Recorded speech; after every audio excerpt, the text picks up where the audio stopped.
राधे राधे, हरे कृष्णा। आज हम सुनने जा रहे हैं भाद्रपद मास के शुक्ल पक्ष की परिवर्तनी एकादशी व्रत कथा और इसके साथ ही तुलसी माता की पावन कथा। आप सभी को डोल ग्यारस और परिवर्तनी एकादशी की हार्दिक शुभकामनाएं। सबसे पहले आप सबसे विनम्र निवेदन है, यदि आपको ये कथा और भक्ति भाव अच्छी लगे तो लाइक, कमेंट और शेयर जरूर करें और चैनल को सब्सक्राइब करके हमारे साथ जुड़े रहें।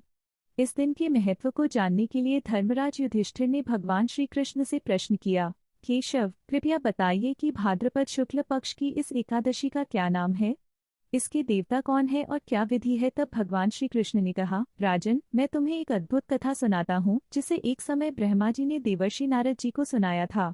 ध्यान से सुनो। सूर्यवंश में एक महान राजा हुए जिनका नाम था मांधाता। वे बहुत पराक्रमी, तपस्वी और धर्मप्रिय थे। उनकी प्रजा सुखी और संपन्न थी। लेकिन एक समय ऐसा आया जब उनके राज्य में 3 वर्ष तक वर्षा नहीं हुई। वर्षा न होने से धरती सूख गई, खेतीबाड़ी नष्ट हो गई और लोग अकाल से पीड़ित होने लगे। राजा मांधाता को अपनी प्रजा का दुख देखकर बड़ी चिंता हुई। उन्होंने अपने मंत्रियों और ब्राह्मणों से उपाय पूछा, परंतु कोई हल न मिला। तब राजा ने सोचा, यह सब भगवान की इच्छा से ही हो रहा है। मुझे किसी ऋषि मुनि से इसका कारण और उपाय जानना चाहिए। राजा मांधाता अपने मंत्रियों सहित महान तपस्वी अंगिरा ऋषि के आश्रम पहुंचे। वे ऋषि को प्रणाम कर बोले, भगवन, मेरे राज्य में 3 वर्षों से वर्षा नहीं हुई। लोग बहुत दुखी हैं। कृपया बताइए कि इसका कारण क्या है और इससे छुटकारा कैसे मिले। अंगिरा ऋषि बोले, राजन, यह सब पापों के कारण हो रहा है।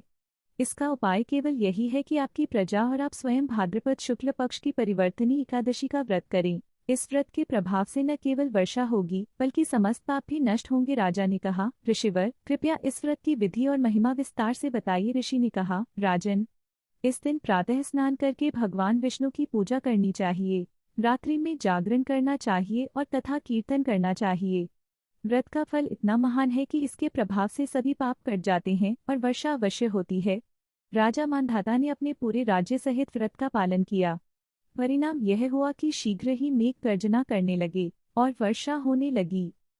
धरती पर हरियाली छा गई, अन्न धान्य उत्पन्न हुआ और लोग प्रसन्न हो गए। भगवान श्री कृष्ण ने कहा, राजन, इस प्रकार परिवर्तनी एकादशी व्रत के प्रभाव से राजा मांधाता की प्रजा सुखी हो गई। जो भी श्रद्धापूर्वक इस व्रत को करता है उसे समस्त पापों से मुक्ति मिलती है और धन, धान्य, सुख, समृद्धि तथा मोक्ष प्राप्त होता है। भक्तजनों, यही थी राजा मांधाता की कथा, जो हमें यह संदेश देती है कि कठिन से कठिन समय में भी यदि हम श्रद्धा से व्रत पूजन करें और भगवान में विश्वास रखें तो सभी संकट दूर हो जाते हैं। आइए अब सुनते हैं तुलसी माता की पावन कथा और महिमा। बहुत समय पहले एक असुर हुआ करता था, जालंधर। उसका विवाह हुआ था एक अत्यंत पतिव्रता स्त्री वृंदा से। वृंदा माता भगवान विष्णु की परम भक्त थीं। उनके पतिव्रत धर्म और तपस्या के प्रभाव से ही जालंधर को असीम शक्ति मिली हुई थी। इतना कि देवता भी उससे भयभीत रहते थे। कोई भी देवता उसे युद्ध में परास्त नहीं कर पाता था। देवताओं ने भगवान विष्णु से विनती की, हे प्रभु, जालंधर दिन प्रतिदिन और बलशाली होता जा रहा है। उसके अत्याचार बढ़ते जा रहे हैं। कृपया हमें इसका उपाय बताइए। भगवान विष्णु सब समझ गए कि जालंधर की शक्ति उसकी पत्नी वृंदा के पतिव्रत धर्म में है। जब तक वृंदा माता का सतीत्व अक्षुण्ण है, जालंधर को कोई नहीं हरा सकता। एक दिन भगवान विष्णु ने ब्रह्मा जी और शिव जी के परामर्श से जालंधर का रूप धारण किया और वृंदा माता के सामने प्रकट हुए। वृंदा माता ने जब अपने पति के समान रूप को देखा तो भ्रमित हो गईं। पतिव्रता धर्म खंडित हो गया। उसी समय देवताओं ने अवसर पाकर जालंधर का वध कर दिया। जब वृंदा माता को यह भेद पता चला कि उनके साथ छल हुआ है तो वे क्रोधित होकर भगवान विष्णु को शाप दे बैठी, हे नारायण, आपने मेरे पतिव्रत का नाश किया है, इसलिए आप पत्थर बन जाएंगे। वृंदा माता के शाप के कारण भगवान विष्णु शालिग्राम के रूप में प्रकट हुए। इसके बाद जब वृंदा माता सती होकर अग्नि में समा गईं तो उनकी भस्म से एक दिव्य पौधा उत्पन्न हुआ। वही पौधा आज तुलसी माता के रूप में पूजनीय है। तब भगवान विष्णु ने स्वयं कहा, आज से यह तुलसी मेरे लिए अति प्रिय होगी। बिना तुलसी पत्र के मेरे किसी भी पूजन या भोग को मैं स्वीकार नहीं करूंगा। तुलसी मेरी अर्धांगिनी के समान पूजनीय होगी। एक बार भगवान श्रीराम और माता सीता जी चित्रकूट में वनवास के समय विश्राम कर रहे थे। तभी तुलसी माता की महिमा पर चर्चा होने लगी। माता सीता जी ने प्रभु श्री राम से पूछा, प्रभु, तुलसी को जल कैसे देना चाहिए? उसकी सही विधि क्या है? और तुलसी को जल देते समय कौन सा मंत्र बोला जाना चाहिए?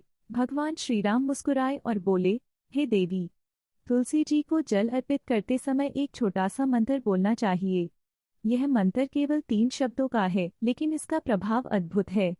इसे बोलने से गरीबी दूर होती है, घर में सुख समृद्धि आती है और माँ लक्ष्मी का वास होता है।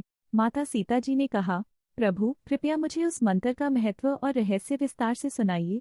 तब श्री राम ने एक अद्भुत कथा सुनाई। बहुत समय पहले एक ब्राह्मण था जिसका नाम सुरेश था।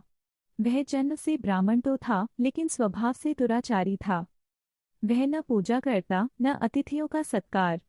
उसे शराब, मांस और पराई स्त्रियों की बुरी आदतें थीं। एक दिन वह पत्ते तोड़ने ऋषि आश्रम के पास गया। वहीं एक भयंकर सर्प ने उसे काट लिया और उसकी मृत्यु हो गई।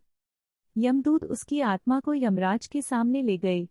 चित्रगुप्त ने उसके पापों का लेखा बताया और यमराज ने उसे नरक में डाल दिया। कई वर्षों तक नरक की यातना भुगतने के बाद उसे अगले जन्म में बैल का शरीर मिला। वह बैल दिन रात बोझा ढोता रहा। बूढ़ा और कमजोर होने पर मालिक ने उसे बेच दिया। एक दिन पर्वत पर चढ़ते चढ़ते वह बैल थककर गिर पड़ा और मरने लगा। उसी समय वहां खड़े कुछ लोगों को उस पर दया आई और उन्होंने अपने अपने पुण्य उस बैल को समर्पित कर दिए। उनमें से एक वेश्या भी थी जिसने अपना पुण्य उस बैल को दे दिया। कुछ ही देर में बैल की मृत्यु हुई। यमदूत फिर उसकी आत्मा को यमराज के पास ले गए।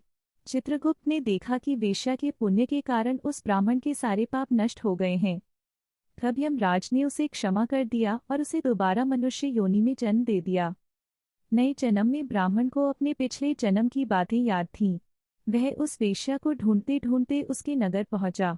वेश्या अब बूढ़ी हो चुकी थी। ब्राह्मण ने उसके चरणों में प्रणाम किया और कहा, माता, आपने मुझे अपना पुण्य दिया था, उसी के कारण मेरे सारे पाप नष्ट हुए। कृपया बताइए, आपने मुझे कौन सा पुण्य दिया था? मैंने तो कोई पुण्य कर्म नहीं किया था। मेरे घर में एक तोता था। वह पिंजरे में रहते हुए रोज एक मंत्र बोलता रहता था।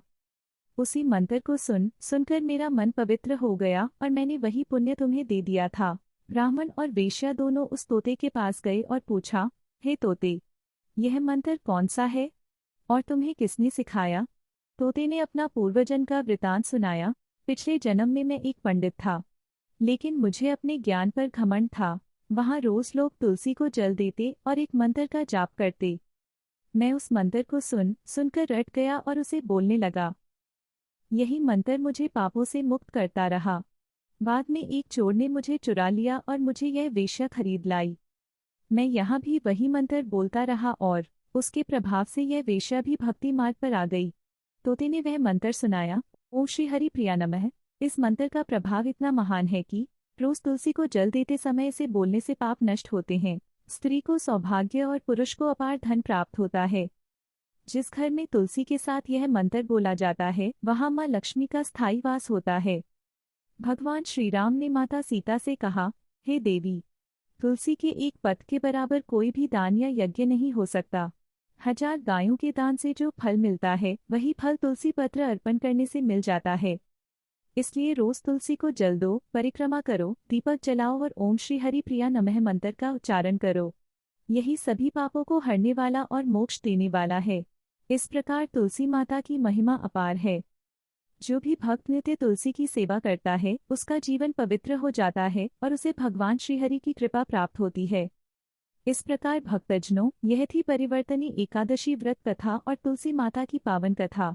इन दोनों कथाओं का श्रवण करने मात्र से ही सभी पाप नष्ट होते हैं और भगवान विष्णु का अनुग्रह प्राप्त होता है। सभी मिलकर प्रेम से बोलिए, श्री लक्ष्मी नारायण भगवान की जय। परिवर्तनी एकादशी महारानी की जय। तुलसी माता की जय। यदि आपको यह कथा अच्छी लगी हो तो लाइक, शेयर और कमेंट करना न भूलें और चैनल को सब्सक्राइब करें।